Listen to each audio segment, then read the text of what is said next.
Longsor, satu bangunan rusak parah.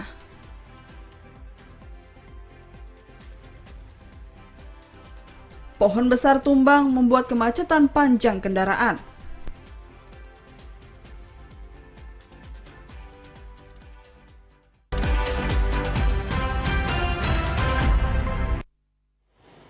Assalamualaikum warahmatullahi wabarakatuh. Selamat sore saudara. Anda menyaksikan Kalimantan Timur hari ini, Jumat 30 September 2022. Bersama saya Roman Hidayat. Dan saya Aisy Gunadi. Selain dua berita utama tadi, akan kami hadirkan beragam informasi lainnya dari wilayah Kalimantan Timur dan Kalimantan Utara. Inilah Kalimantan Timur hari ini selengkapnya.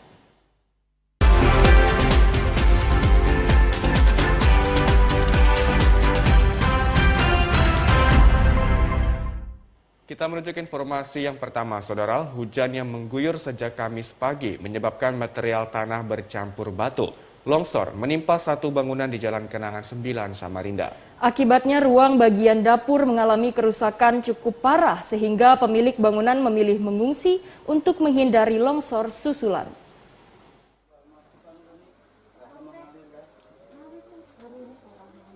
Seperti inilah kondisi bangunan rumah di Jalan Kenangan 9 usai tertimpa material longsor dari tebing yang berada di belakang rumahnya. Pemilik rumah, Ani, mengaku terjadinya longsor pada saat hujan mengguyur kota Samarinda. Diawali dengan jatuhnya bebatuan dari tebing, pemilik rumah pun langsung memindahkan barang-barang yang berada di dapur untuk dievakuasi ke ruang tengah. Namun saat sedang melakukan evakuasi, tanah bercampur bebatuan langsung menimpa bangunan yang terbuat dari kayu tersebut. Tim reaksi cepat BPBD Kota Samarinda pun langsung mendatangi lokasi longsor dan melakukan pemeriksaan kondisi bangunan dan tebing yang longsor. Sekitar jam 12-an tadi hujannya. Kondisi cuaca gimana, Mbak? Pas lebat-lebatnya. Pas lebat-lebatnya hujan kan. Langsung kata adik saya itu cepat ngambil kompor karena sudah ada batu jatuh dari atas kan. Pas dia sampai di ruang tamu sudah masuk semua. Masuk semua ya? Tanah-tanah sudah masuk. Kondisi semua. seperti itu langsung mengungsikan barang-barang atau gimana, Mbak? Sudah langsung cepat dia langsung ngangkat kasur, langsung kompor, semua peralatan di dapur sudah diangkat ya? Diangkat semuanya. Ya, semua. Untuk sementara waktu rumah kondisi seperti ini tetap ditinggali atau gimana nanti, Pak? Insya Allah mau ngungsi tempatnya Uwak dulu di depan situ. Depan situ ya?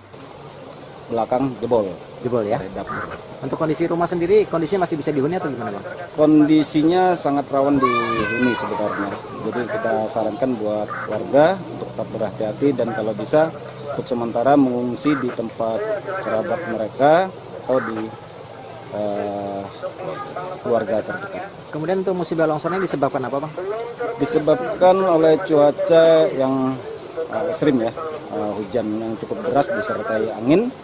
Kemudian untuk ke depan juga cuaca masih ekstrim dan kita tetap mewaspadai warga untuk berhati-hati.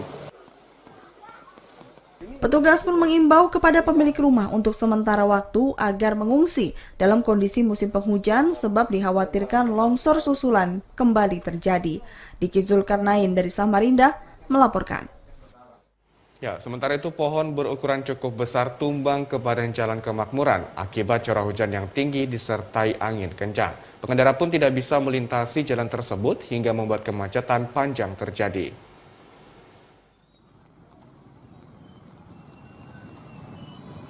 Petugas Dinas Pemadam Kebakaran, relawan gabungan Kota Samarinda dan warga setempat tengah mengevakuasi pohon besar yang tumbang di Jalan Kemakmuran, Kelurahan Sungai Pinang Dalam, Kecamatan Sungai Pinang, Samarinda. Petugas gabungan memotong ranting pohon yang menutup jalan dengan menggunakan mesin potong kayu sejenis senso dan parang. Warga sekitar mengaku kondisi turun hujan disertai angin kencang yang menyebabkan pohon tersebut tumbang. Bahkan satu pengendara roda 2 mengalami luka kecil di bagian pipi akibat terkena ranting pohon. Ada angin kencang juga tadi? Angin kencang juga. Pengendara ada yang terkena? Kalau orang kendaraan satu motor tadi kena plastiknya satu. Ya. Pohon tumbang tersebut diakibatkan oleh hujan deras dari siang. Pada saat tumbang ini posisi pohon menghalangi jalan atau gimana? Menghalangi jalan. Sementara ini jalan terdampak macet. Untuk mengantisipasi kemacetan semakin panjang, polisi lalu lintas Polresta Samarinda dibantu personil patroli 110 membantu pengaturan lalu lintas.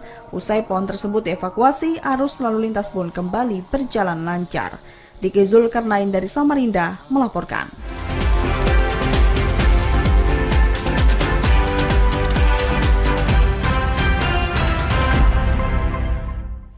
Kita beralih ke informasi lainnya. Saudara, pasokan gas LPG kemasan 3 kg untuk kebutuhan masyarakat di Tarakan hingga saat ini masih normal. Bahkan setiap harinya pasokan gas LPG di agen mencapai 1.120 tabung dengan harga jual ke pangkalan Rp14.500 per tabung. Kebutuhan gas LPG kemasan 3 kg untuk masyarakat di Tarakan hingga saat ini masih berjalan normal. Bahkan pihak agen menyatakan jika stok atau persediaan gas LPG kemasan 3 kg yang biasa disalurkan ke pangkalan-pangkalan yang ada, jumlahnya masih tetap sama. Setiap harinya 1.120 tabung gas LPG kemasan 3 kg disalurkan ke pangkalan untuk kemudian dijual ke masyarakat. Sedangkan untuk harga jual gas LPG 3 kg dari agen ke pangkalan masih dipatok dengan harga Rp14.500 per tabung. Disinggung mengenai adanya pengurangan jatah LPG kemasan 3 kg, pihak agen sejauh ini belum menerima terkait informasi tersebut. Jadi ya ada pengurangan, tetap aja seperti biasa. Lancar sebenarnya, tidak ada namanya tersendat-sendat. Kalau tabung yang dikonsumsi kemungkinan kadang tersendat, tapi kalau yang 3 kilo kecuali kalau di pengisiannya kapalnya lambat, itu kan agak tersendat, tapi kalau 3 kilo lancar aja. Sementara itu untuk distribusi gas LPG kemasan 3 kg dari agen ke pangkalan menyesuaikan dengan kebutuhan dan kuota masyarakat di tiap pangkalan atau RT. Rata-rata setiap pangkalan menerima pasokan gas LPG 3 kg sebanyak 70 hingga 80 tabung per hari. Namun untuk memenuhi kebutuhan di beberapa titik, diantaranya untuk memenuhi kebutuhan nelayan, pasokan pun dapat mencapai 200 tabung. Siti Hardiadi dari Tarakan melaporkan. Ya, Saudara, Kementerian Kesehatan Republik Indonesia merilis siklus penderita demam berdarah atau DBD. Siklus penyakit DBD terbagi dalam 3 fase, yakni fase demam tinggi, fase kritis, dan fase penyembuhan. Kementerian Kesehatan Republik Indonesia menghimbau masyarakat agar waspada jika mengalami demam dan tidak turun dalam 2 hingga 3 hari, disertai dengan bintik merah, sebab 2 gejala itu merupakan gejala demam berdarah. Jika mengalami gejala tersebut, segera ke rumah sakit atau puskesmas. Siklus penderita demam berdarah terbagi dalam 3 fase. Pertama, fase demam tinggi hingga 40 derajat Celcius. Di hari pertama hingga hari ketiga akan mengalami fase demam tinggi atau demam mendadak tinggi disertai berbagai gejala yang muncul. Kedua, fase kritis 30 derajat Celcius. Fase ini terjadi di hari keempat hingga kelima. Demam turun drastis seolah terjadi kesembuhan, kemungkinan terjadi dengue shock syndrome. Dalam fase kedua ini diperlukan perawatan khusus di rumah sakit. Ketiga, fase penyembuhan yakni di hari ke-6 hingga ke-7, demam kembali tinggi sebagai reaksi dari kesembuhan. Demam berdarah dapat diberantas melalui upaya 3M, yakni menguras tempat penampungan air, menutup rapat-rapat tempat-tempat penampungan air, memanfaatkan kembali atau mendaur ulang barang bekas yang memiliki potensi untuk jadi tempat perkembangbiakan nyamuk penular demam berdarah. Selain itu, masyarakat juga dapat menaburkan bubuk larvasida pada tempat penampungan air yang sulit dibersihkan, menggunakan kelambu saat tidur, memelihara ikan pemangsa jentik nyamuk, menanam tanaman pengusir nyamuk, menghindari kebiasaan menggantung pakaian di dalam rumah, dan menggunakan anti nyamuk semprot maupun oles bila diperlukan. Tim redaksi TVRI Kaltim melaporkan. Angka prevalensi stunting di Kalimantan Timur telah menurun sebesar 5,29% dalam 2 tahun terakhir. Angka kasus stunting ini terus diupayakan untuk menurun sebab stunting merupakan masalah kompleks sehingga perlu penanganan lintas sektor. Dinas Kesehatan Provinsi Kalimantan Timur mencatat angka prevalensi stunting di Provinsi Kalimantan Timur mengalami penurunan 5,29% dalam 2 tahun. Yakni dari 28,9% pada 2019 turun menjadi 22,8% pada 2021. Kepala Dinas Kesehatan Provinsi Kalimantan Timur, Dr. Jaya Mualimin, di laman Antara Kaltim mengatakan, meski prevalensi stunting sudah menurun, namun Pemprov Kaltim tetap berupaya untuk menurunkan angka tersebut, sebab ditargetkan pada 2024 angka stunting bisa turun menjadi 12,83%. Menurut studi status gizi Indonesia (SSGI) tahun 2021, angka prevalensi stunting di Kaltim yang tercatat 22,8% itu berada di bawah angka rata-rata nasional yang sebesar 24,4%. Sedangkan dalam upaya menurunkan angka stunting, Pemprov Kaltim telah membentuk Tim Percepatan Penurunan Stunting TPPS Kaltim. Kemudian TPPS Kaltim mendapat tugas untuk menurunkan prevalensi stunting menjadi 12,83% pada 2024. Hal ini menjadi perhatian serius dan perlu kerja keras bersama-sama, sebab stunting merupakan masalah kompleks yang perlu ditangani lintas sektor. Sementara itu, dalam rangka percepatan penurunan stunting, banyak hal yang dilakukan Pemprov Kaltim mulai dari pemberian gizi bagi balita, ibu hamil dan menyusui, pendidikan bagi remaja putri, dan lainnya, yang tentunya dilakukan melalui lintas sektor. Tim redaksi TVRI Kaltim melaporkan. Ya, saudara, insiden dugaan salah tembak oleh anggota kepolisian yang terjadi di kawasan perumahan PNS Juwata Permai Selasa siang mendapat atensi khusus dari pihak kepolisian. Kapolres Tarakan menegaskan pihaknya telah bertanggung jawab sepenuhnya untuk perawatan korban dan juga melakukan pemeriksaan terhadap anggotanya. Insiden dugaan salah tembak yang dilakukan salah seorang anggota kepolisian Polres Tarakan terhadap seorang warga berinisial HS menjadi perhatian serius pihak kepolisian. Bahkan pasca insiden terjadi, jajaran Polres Tarakan dan juga Polda Kaltara langsung melakukan tindakan dan bertanggung jawab atas kondisi korban. Kapolres Tarakan AKBP Taufik Nurmandia mengatakan pihaknya dan juga Kapolda Kaltara telah menemui korban di rumah sakit di mana korban telah menjalani operasi dan kondisinya pun terus membaik. Selain itu pihaknya juga telah menemui keluarga korban di rumahnya untuk menyampaikan permintaan maaf karena insiden tersebut tidak disengaja. Sedangkan untuk mengatasi kemungkinan timbul trauma bagi anak-anaknya, kepolisian pun terus melakukan pendekatan dan memantau setiap hari kondisi anak-anaknya. Kita sudah bertanggung jawab. Kita bertanggung jawab terhadap pengobatan korban, juga terhadap anak-anak korban. Kita sudah perhatikan, sudah kita sampaikan juga kepada keluarga kalau memang ada kurang-kurang di rumah. Dan kita sudah beberapa kali ke sana. Tadi juga kita ke sana menjenguk dan melihat anak korban ya, kondisi anak korban, dan alhamdulillah anaknya sehat-sehat dan yang kecil juga sudah minum susu gitu kan. Terus anak-anak juga udah mau main-main juga, ada mainan-mainan gitu kan. Sementara itu, meski sudah ada mediasi dengan pihak keluarga dan tidak ada tuntutan, namun proses hukum bagi anggota polisi yang melakukan salah tembak akan tetap dijalankan sesuai aturan. Siti Hardiani dari Tarakan melaporkan.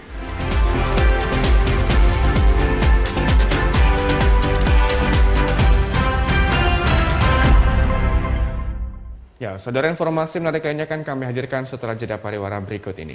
Tetaplah bersama kami di Kalimantan Timur hari ini.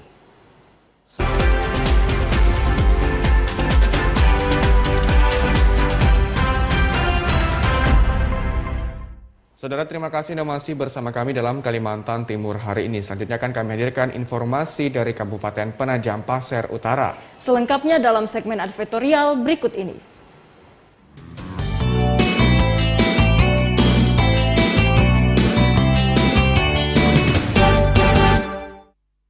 Saudara, Komandan Kodim 0913 PPU Letkol Infanteri Arfan Afandi bersama dua pimpinan Forkopimda lainnya yakni Kapolres dan Kajari PPU dikukuhkan sebagai bapak asuh anak stunting oleh Sekda PPU Tohar.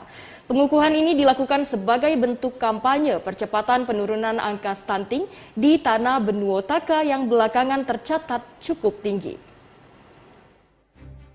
3 unsur pimpinan daerah telah didapuk sebagai Bapak Asuh Anak Stunting oleh Sekda PPU Thohar di Markas Kodim 0913 PPU. Ketiga unsur pimpinan daerah itu yakni Dandim 0913 Penajam Pasir Utara, Letkol Infantri Arfan Afandi, Kapolres PPU AKBP Hendrik Eka Bahalwan, dan Kepala Kejaksaan Negeri PPU Agus Chandra. Sekda PPU Thohar mengapresiasi Kodim 0913 PPU yang telah memprogramkan kampanye percepatan penurunan stunting di Penajam Pasir Utara. Dalam penanganan dan pencegahan stunting pada anak perlu dilakukan dengan persepsi yang sama dari semua sektor, baik instansi vertikal seperti Kodim PPU maupun antar OPD dengan kerja sinergitas bersama.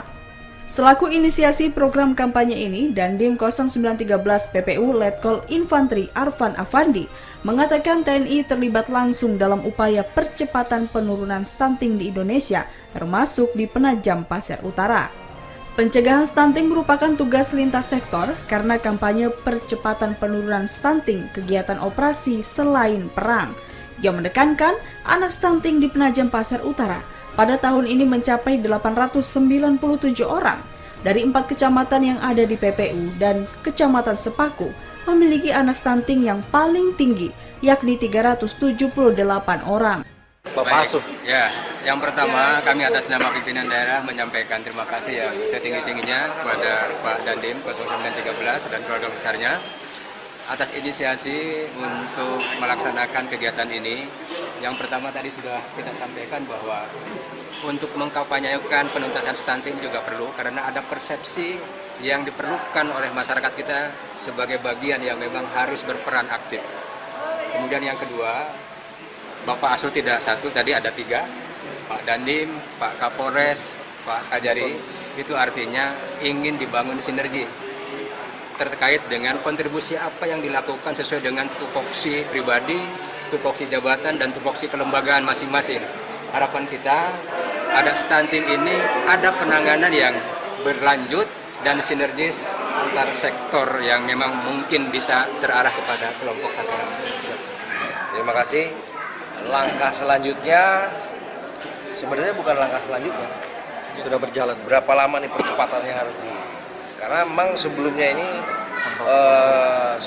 awal tahun sudah stunting itu sudah menjadi perhatian seluruh bangsa Indonesia kan, terutama ya dalam hal ini pihak TNI karena memang generasi muda itu yang sekarang bakal calon generasi muda itu merupakan generasi yang akan mengawal di bangsa Indonesia.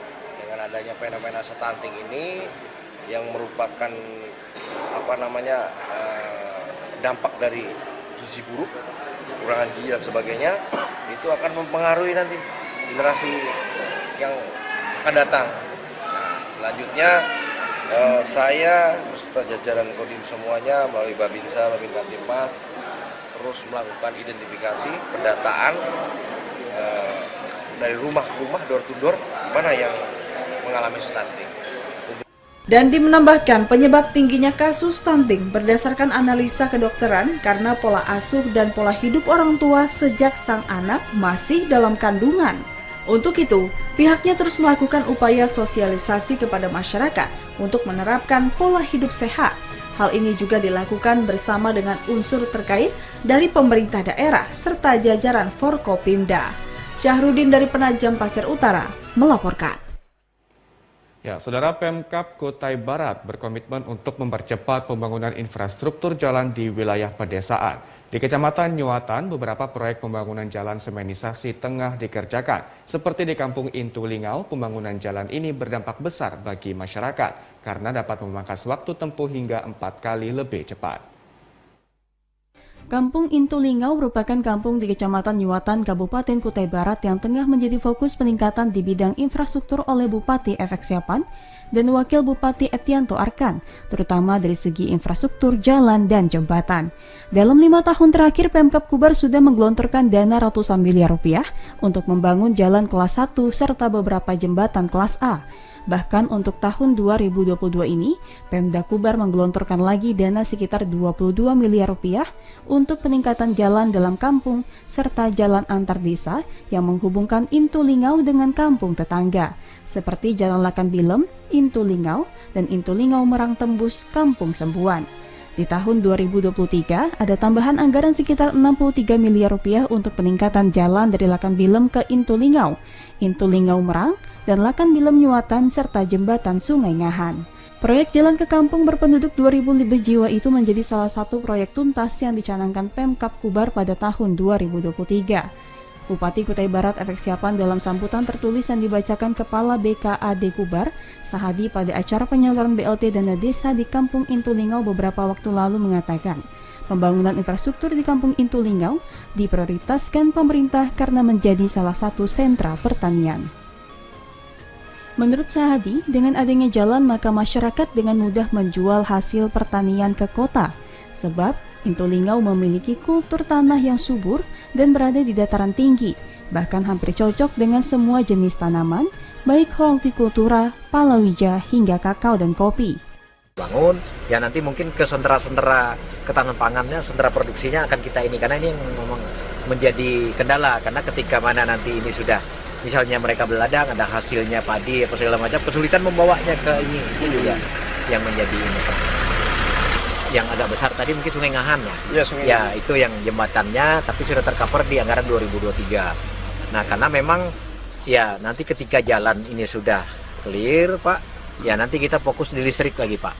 Selain infrastruktur jalan dan jembatan, Pemkab Kubar juga memberi berbagai bantuan untuk kelompok tani setempat. Bantuan itu berupa bibit, pestisida, dan pupuk.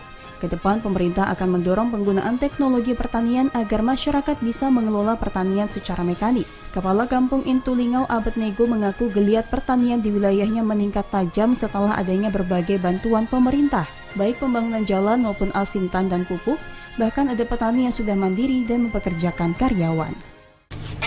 Ya, masyarakat Intulingau ya sangat berterima kasih kepada pemerintah Kabupaten Kutai Barat yang boleh membangun sarana jalan ini sangat luar biasa menurut saya. Sebelumnya ya dari kampung menuju kabupaten itu ya dengan waktu cukup lama, biasa mencapai 3-4 jam. Bahkan ada yang pernah dulu tidur di jalan, tapi sekarang itu ya mungkin 1 jam lebih aja bisa sampai ke ibu kota Sandawar. Jadi ya masyarakat sangat senang lah begitu. Nah, jadi dampak ekonomi sangat luar biasa sekarang ini. Jadi masyarakat itu ya dulunya tidak bersemangat kalau buat kebun, buat ladang, sekarang itu luar biasa semangatnya. Abednego tak bisa menyembunyikan rasa bangganya atas perhatian serius Pemkab Kubar terhadap Kampung Intulingau. Untuk menuju ke ibu kota harus ditempuh hingga 5 jam, tidak jarang kendaraan harus menginap di perjalanan karena akses jalan yang begitu rusak, sehingga tidak dapat dilalui apalagi saat hujan turun. Namun saat ini jalan kian mulus, waktu tempuh ke Sendawar ibu kota kabupaten kini hanya sekitar 1 jam lebih. Mardan Zwaisman dari Kutai Barat melaporkan. Saudara, PT Braukol memberikan beasiswa kepada mahasiswa yang berprestasi. Selain itu, PT Braukol juga memberikan bimbingan mental dan fisik atau Bintalsik kepada mahasiswa Sinarmas. Bro Madripani, Manajemen PT Braukol, Direktur Politeknik Sinarmas Braukol, Komandan Skadron 13 Serbu, Perwakilan Mitra Kerja PT Braukol, Bupati Brausi Juniarsi yang ikut menyerahkan beasiswa turut mengapresiasi komitmen PT Braukol Sinarmas yang telah berkontribusi maksimal dalam meningkatkan sumber daya manusia SDM di Kabupaten Brau melalui pendidikan vokasi yang saat ini dijalankan.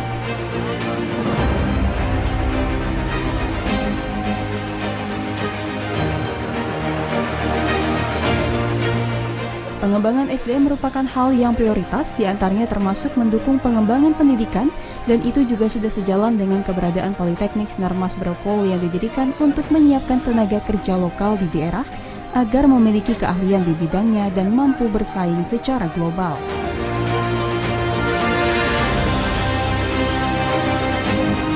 Ketua Yayasan Dharma Bakti Braukol YDBBC Horas Persaulan Parbede mengatakan sebanyak 86 mahasiswa baru masuk di Politeknik dan 43 diantaranya masuk melalui jalur beasiswa. 186 orang. Jadi 3 angkatan baru, angkatan 2021-2020. Ya, karena memang ini persyaratan untuk kelulusan. Jadi lulusan itu harus mengikuti Bintasik. Jadi kalau dia nggak ikut Bintasik ya belum bisa lulus gitu. Jadi sekarang kita langsung 3 angkatan gitu. Mudah-mudahan sih tahun-tahun berikutnya udah. Ini merupakan wujud komitmen perusahaan dalam rangka mendukung kemajuan pendidikan di Kabupaten Berau, khususnya pemuda-pemudi lokal. Beasiswa yang diberikan sepenuhnya untuk biaya selama berkuliah di Poltek Sinar Mas Braupol, mulai dari biaya masuk, pembayaran SPP, hingga biaya hidup secara keseharian.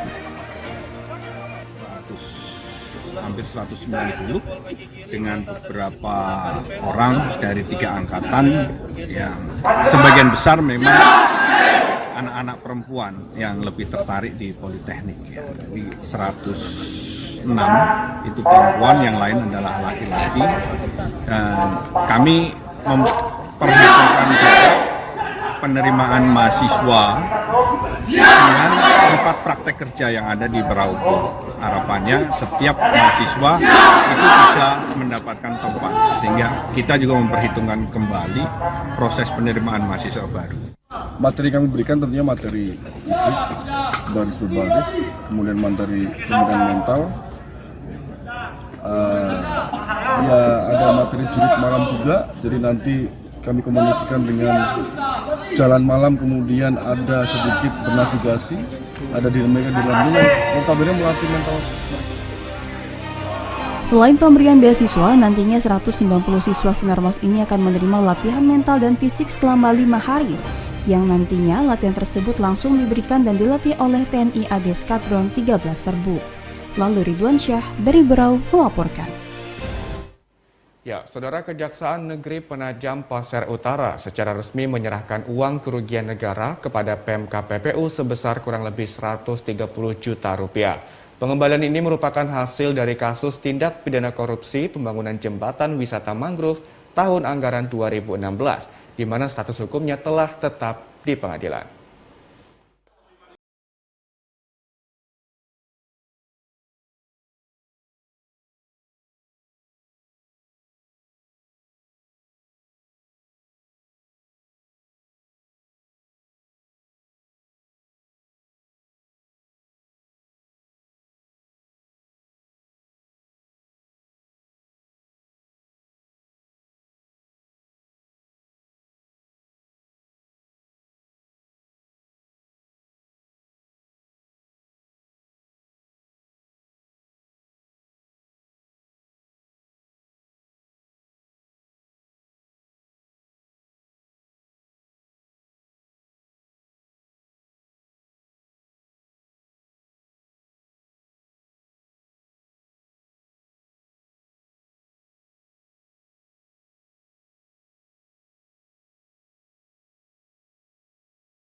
Kerugian negara hari ini kalau itu kita tidak harapkan sebenarnya ya.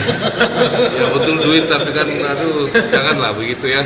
Tapi kalau memang itu pun terjadi, itu tidak mau ya penegak hukum harus melakukan itu. Ya, upaya kita itu sebenarnya memberitahukan kepada masyarakat bahwa ya kita sebenarnya tidak senang juga menerima duit begini. Ya cuma jangan dilakukan lagi begitu aja. Kajari PPU Agus Chandra mengatakan bahwa kerugian keuangan negara sebesar 130 juta rupiah lebih ini berdasarkan putusan dieksekusi dengan mengembalikan kepada pemerintah daerah yang mengalami kerugian. Kait dengan pengadaan barang dan jasa kaitannya dengan adanya spek yang tidak sesuai. Kemudian dihitung oleh BPKP kerugian keuangan negaranya sebesar 130 juta sekian. Nah, berdasarkan putusan Mahkamah Agung, ya, dan itu sudah inkrah, maka ini kita eksekusi, dan eksekusinya itu dikembalikan kepada daerah yang mengalami kerugian. Makanya tadi kita bikin acaranya untuk mengembalikan kerugian keuangan negara dalam rangka memulihkan kerugian daerah yang timbul akibat perbuatan korupsi tersebut.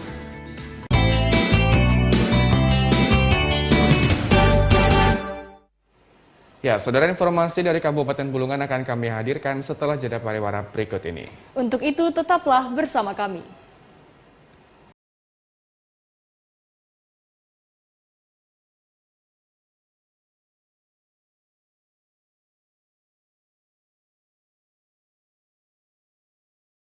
Elokkan warisan sejarah.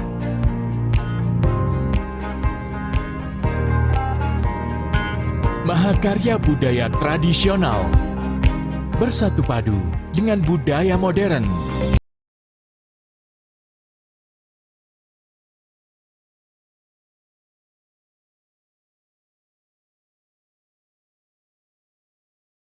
Hutan tropis Kalimantan.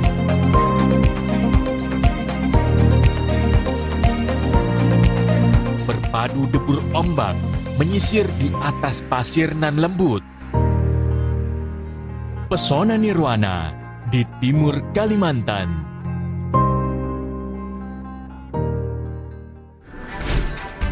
Halo semuanya, aku Modi, maskot TV Digital Indonesia. Aku akan membantu semua orang menuju migrasi TV digital. Di mana? Di siarandigital.id dan call center 159. Ayo semuanya, dukung migrasi TV digital.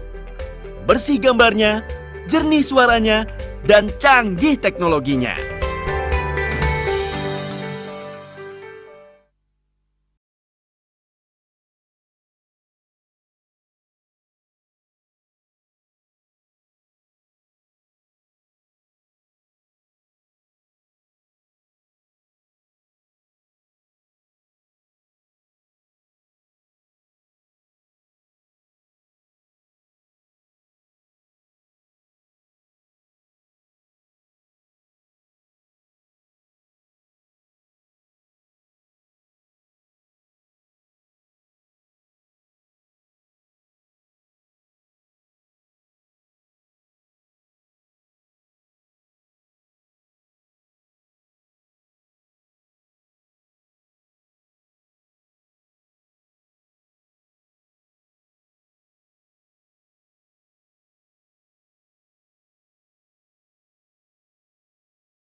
Terima kasih Anda masih bersama kami.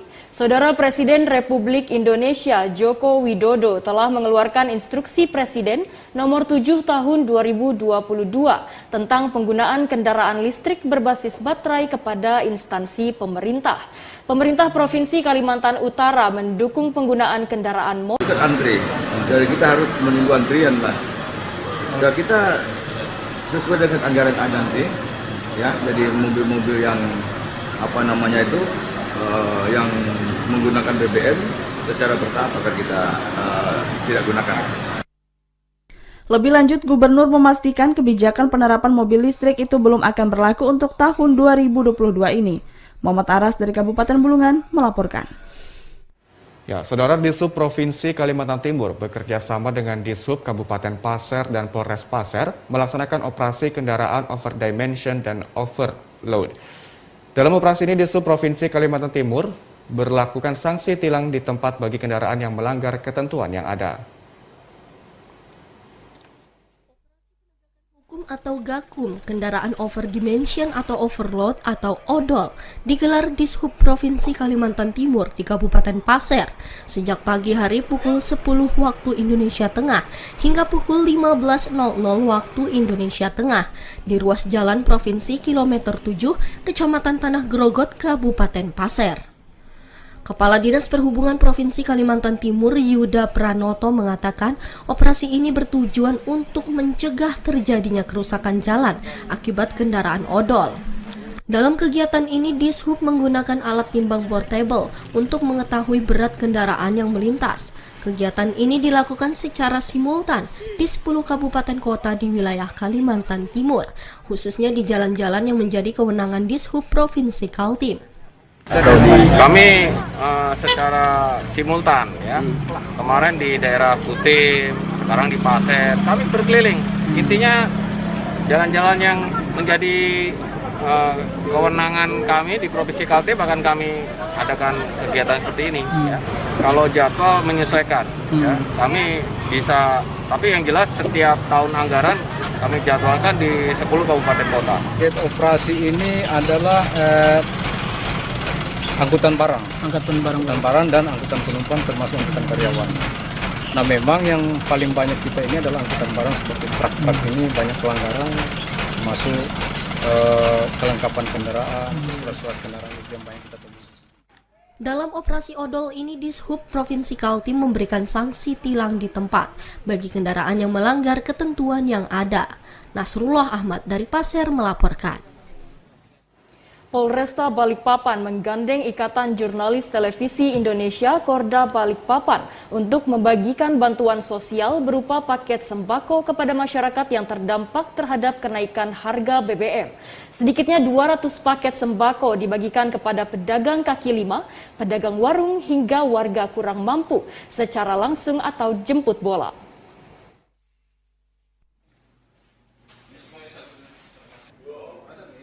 Polresta Balikpapan menggandeng Ikatan Jurnalis Televisi atau IJTI Korda Balikpapan dalam menyalurkan bantuan sosial atau bansos berupa paket sembako. Penyerahan dilakukan langsung oleh Kapolresta Balikpapan, Kombes Pol Tirdi Hadmiarso kepada perwakilan anggota IJTI Korda Balikpapan di Mako Polresta Balikpapan. Ada 200 paket sembako yang dibagikan untuk masyarakat Kota Balikpapan yang terdampak langsung terhadap kenaikan harga BBM, seperti pedagang kaki lima, pedagang warung, hingga warga kurang mampu dengan cara jemput bola. Kami dari Polresta Balikpapan akan membagikan bansos sembako bagi warga yang terdampak kenaikan BBM. Namun kami menggandeng rekan-rekan media, baik media cetak, elektronik maupun televisi, karena memang dari kawan-kawan media ini akan mendistribusikan bahan sembako ini, bansos ini pada misalnya pedagang kaki lima ataupun tukang sapu dan sebagainya, sehingga kawan-kawan media inilah kami memohon bantuan menyampaikan pada warga yang terdampak akibat kenaikan BBM. Ikatan Jurnalis Televisi Indonesia Kota Balikpapan dan juga Polres Balikpapan membagikan sembako untuk warga di Kota Balikpapan seperti warga yang kurang mampu, pedagang, pelaku UMKM maupun juga difabel ya, yang membutuhkan uluran tangan atau bantuan. Kebetulan hari ini kami membagikan atau memberikan sembako kepada mereka yang berisi ada beras, ada juga minyak dan juga bahan makanan lain. Semoga itu bisa bermanfaat bagi mereka. Diharapkan dengan adanya bantuan paket sembako ini mampu meringankan beban masyarakat pasca kenaikan harga BBM beberapa waktu lalu. Hendri Aprianto dari Balikpapan melaporkan. Ya, Saudara, pelestarian kesenian dan budaya menjadi tugas dan tanggung jawab bersama termasuk anak muda Kalimantan Timur. Seperti Agus dan Briza, kedua anak muda asal Kalimantan Timur ini mengajak seluruh generasi muda agar terus menjunjung, menjaga, dan melestarikan kebudayaan daerah yang ada di Indonesia.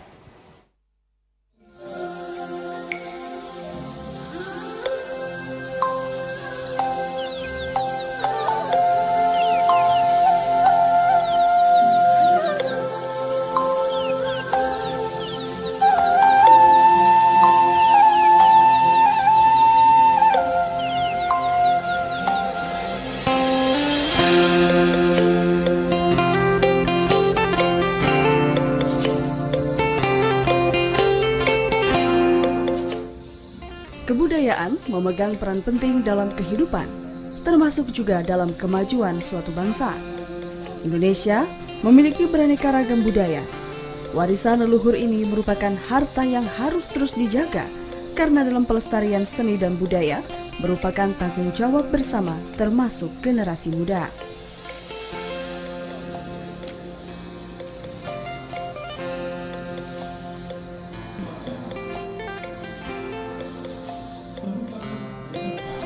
Salah seorang anak muda yang memiliki bakat dalam kesenian, Agus Setiaji, mengaku sangat menyukai kesenian dan kebudayaan. Tidak hanya pada satu budaya, melainkan semua daerah yang ada di Indonesia. Hal ini pun lantas membuatnya jatuh hati dan bisa menguasai beragam kebudayaan. Ia pun bertekad akan terus mempelajari dan melestarikan beragam kebudayaan yang ada. Pengalaman saya sebagai seorang penari, kilas baliknya cukup panjang, dimulai dari tahun 2013. Yang mendasari saya untuk jatuh cinta dan senang menari adalah waktu itu ketika saya belajar pertama kali untuk tari Dayak, yaitu kancet pepatai. Saya jatuh cinta dengan kostumnya yang unik, yang gagah dan perkasa, apalagi dengan corak-corak Dayaknya yang sangat menawan. Sehingga itu yang membuat saya tertarik untuk bisa memperdalam dunia seni tari sampai hingga saat ini. Jadi kurang lebih selama 10 tahun lebih saya belajar tari. Sudah begitu banyak tarian-tarian yang bisa saya kuasai, mulai dari tarian Kalimantan seperti Jepen, Dayak, kemudian kita juga belajar untuk tarian-tarian Nusantara seperti tarian dari Jawa, Bali, Riau, Maluku, Bugis, dan lain sebagainya. Karena di Sanggar kita dituntut bukan hanya mempelajari seni dan budaya Kaltim, tapi juga kita harus juga bisa mempelajari seni budaya Indonesia dari berbagai daerah lainnya. Tak dipungkiri, meski budaya asing telah masuk dan banyak digandrungi masyarakat, namun kebudayaan tradisional Indonesia tetap ada di hati anak muda. Seperti halnya Briza Meidina Syakira. Berawal sebagai penari modern, ia mengatakan pada awalnya belum tertarik untuk menggeluti kesenian dan kebudayaan tradisional. Namun pada akhirnya, Briza mengubah haluan karena jatuh hati setelah melihat pagelaran atau kesenian suatu budaya daerah. Bahkan, hingga kini ia telah tergabung dalam suatu sanggar seni daerah dan menjadi penari tradisional. Awal saya bergabung karena memang basic saya tari dari kecil dan sebelumnya saya tidak tertarik sama sekali dengan tradisional. Tapi karena semenjak saya melihat pertunjukan-pertunjukan tari tradisional, saya pikir saya sangat tertarik untuk pelajari tentang tari tradisional. Agus dan Briza adalah contoh anak muda pelestari budaya. Mereka pun terus mengajak para generasi muda, baik yang ada di Provinsi Kalimantan Timur maupun Indonesia secara keseluruhan, agar tidak lelah mengambil peran dalam melestarikan warisan leluhur ini. Karena budaya Indonesia merupakan identitas dan permata bangsa yang harus terus dijaga hari ini, esok, dan selamanya. Elma Maji dari Samarinda melaporkan.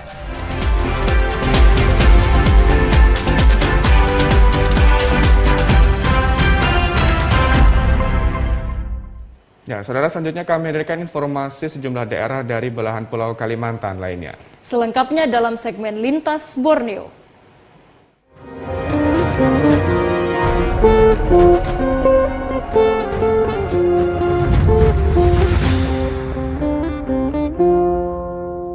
Ya, informasi dari Kalimantan Barat, saudara, naiknya BBM berpengaruh terhadap animo penumpang travel taksi Singkawang Pontianak. Pelaku usaha travel meminta pemerintah tidak lagi menaikkan harga BBM. Dampak naiknya harga BBM berimbas terhadap naiknya tarif harga taksi travel jurusan Singkawang Pontianak. Kenaikan tersebut terjadi saat pemerintah menetapkan tarif Pertalite menjadi Rp10.000 per liter. Yoga, salah satu pekerja travel di Singkawang, mengaku sebelum naiknya BBM, harga taksi rute Singkawang Pontianak di kisaran Rp130.000.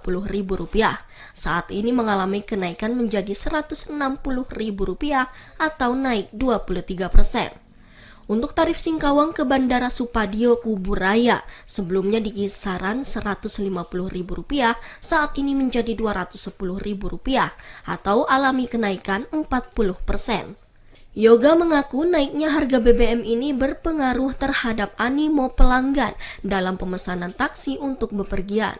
Namun sejak beberapa hari terakhir ini, penumpang mulai mengalami peningkatan akibat penyesuaian. Harga taksi sudah pasti, soalnya kan kita bagian ekspedisi sama yang transportasi pasti ngaruh sama BBM, naiknya BBM kan. Jadi secara tidak langsung kita ada kenaikan juga.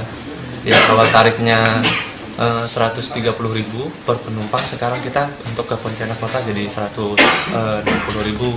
Dan kalau untuk ke bandara yang tahun dulu kan kita jadi tarifnya itu kita lebih murah. Dulu biayanya 150 dan sekarang harga naik BBM jadi kita menyesuaikan jadi 210.000 per orangnya. Sementara itu, pelaku usaha travel di Singkawang lainnya berharap pemerintah tidak lagi menaikkan harga BBM karena sangat memberatkan penumpang. Penyesuaian kenaikan tarif di Singkawang ini sudah diterapkan pelaku usaha travel di Singkawang meski awalnya diakui terasa berat karena menyangkut kemampuan penumpang. Tim Liputan TVRI Kalbar melaporkan. Kita beralih ke Kalimantan Selatan. Saudara, produk makanan dan BBM masih menjadi pemicu terjadinya inflasi di Kalimantan Selatan.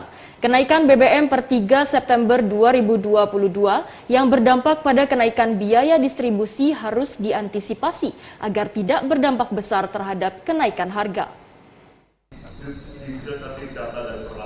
Kepala Perwakilan Bank Indonesia Kalimantan Selatan Imam Subarkah mengatakan, berbagai upaya sinergi dalam mengatasi inflasi terus dilakukan Bank Indonesia, termasuk dengan menggelar pertemuan dan rakor kali ini bersama kepala daerah di Kalimantan Selatan. Imam mengapresiasi upaya pemerintah Kabupaten Tabalong yang berhasil menekan angka inflasi di kisaran 5,3%. Hal ini bisa menjadi model bagi daerah lain. Berdasarkan pencermatan BI, kenaikan harga BBM beberapa waktu lalu menurut Imam juga masih menjadi faktor pemicu inflasi selain produk makanan. Kenaikan harga BBM ini atau penyesuaian harga BBM ini sudah mulai ada transmisinya ke komoditi gitu ya. Nah ini kita masih lihat berapa efeknya, jumlahnya, peningkatannya. Tapi untuk kenaikannya iya, kayaknya akan ada kenaikan di bulan Agustus ini. Dan sampai dengan akhir tahun juga kita akan pantau terus. Makanya ini kegiatan seperti ini untuk GNPIP, ini kan salah satunya tujuannya adalah untuk menjaga supaya untuk komoditas yang volatile food itu bisa lebih terkendali. Karena efek dari kenaikan itu juga bisa berpengaruh terhadap ongkos transportasi kan, sehingga nanti akan meningkatkan komoditas. Nah itu yang kita kerjasama dengan TPD Kalimantan Selatan dalam hari ini. Sebelumnya dalam Rakor Nasional Pengendalian Inflasi, Kabupaten Tabalong menjadi salah satu yang mendapat apresiasi dari pemerintah pusat. Kabupaten Tabalong berhasil menstabilkan harga dan menjaga ketersediaan bahan pangan dan pemicu inflasi daerah.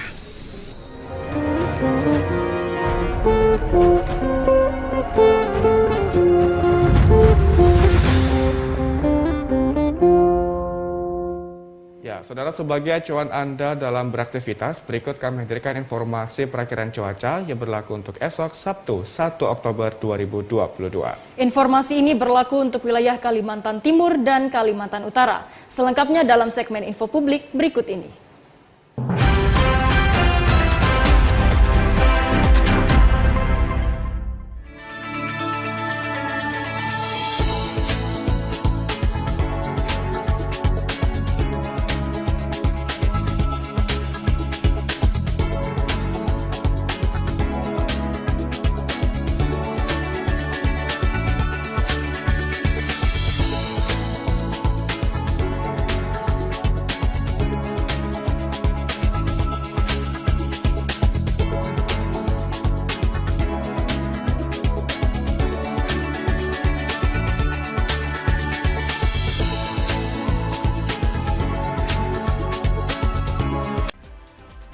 Hujan yang mengguyur sejak Kamis pagi menyebabkan material tanah bercampur batu, longsor dan menimpa satu bangunan di Jalan Kenangan 9 Samarinda. Akibatnya ruang bagian dapur mengalami kerusakan cukup parah, sehingga pemilik bangunan memilih mengungsi untuk menghindari longsor susulan.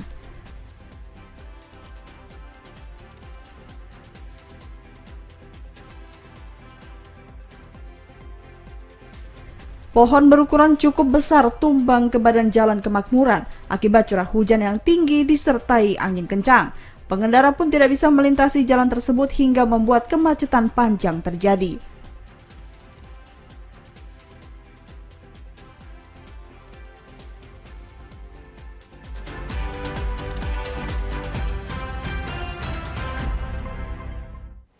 Dan informasi tadi sekaligus mengakhiri perjumpaan kita pada Kalimantan Timur hari ini. Akhir kata, saya Roman Hidayat. Dan saya Aisy Gunadi, mewakili seluruh kerabat kerja yang bertugas, pamit undur diri dari hadapan Anda.